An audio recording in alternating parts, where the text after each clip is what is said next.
Diving in Lake Malawi at night is a completely different experience. The crew heads out towards Tumbe Island for a deep night dive to find some of the few non-cichlid predators that dominate the underwater system after dark.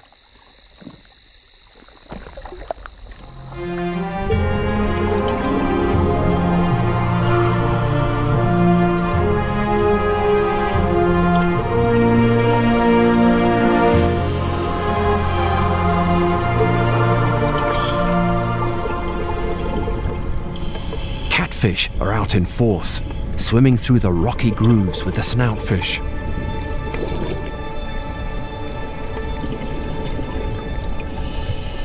Moving through the ink-black water reveals a totally different scene to that of the daytime. The crew finds a protomelas. This fish is far more sluggish at night and gives them an opportunity for a closer look. The egg spots on the anal fin are common amongst male cichlids, and they're there to attract females during the mating process.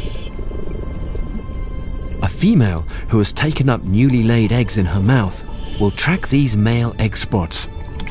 As soon as she's close enough, he will fertilize the eggs inside her mouth.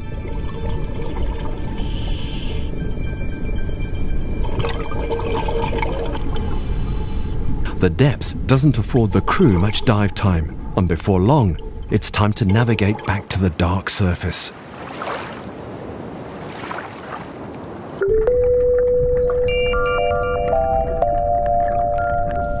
It's days later off Tumbe Island that the camera comes across a series of massive depressions in the sandy plateau.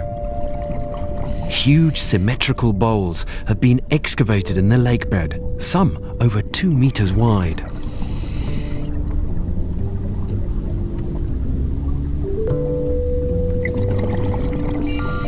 These are nesting bowers. Constructed by the little cichlids, they are arenas for attracting mates.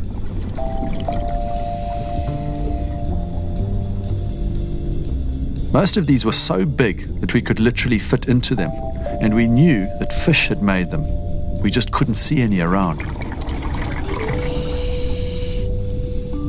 Just next door is an area of raised bowers. Instead of excavating, the fish have built these sandcastle-shaped bowers, with the flat tops forming a focal point for male courtship displays.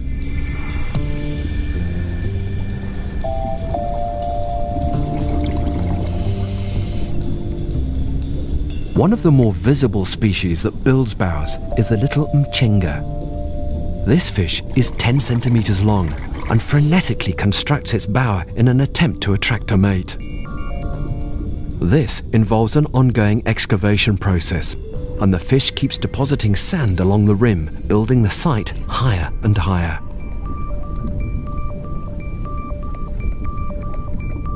While all females are obviously welcomed, any competing males are energetically repelled.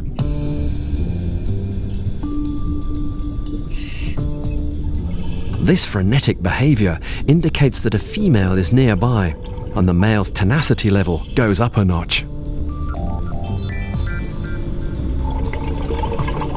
She enters the bower, and the male gives an impressive fin wag, but it's all in vain, and she heads off to the next male in line.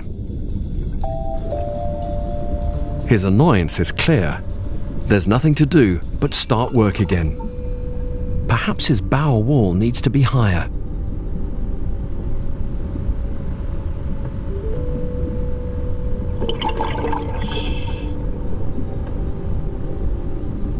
The team has been diving in Lake Malawi for a week now, but they've not seen any of the behavior that the cichlids are most famous for.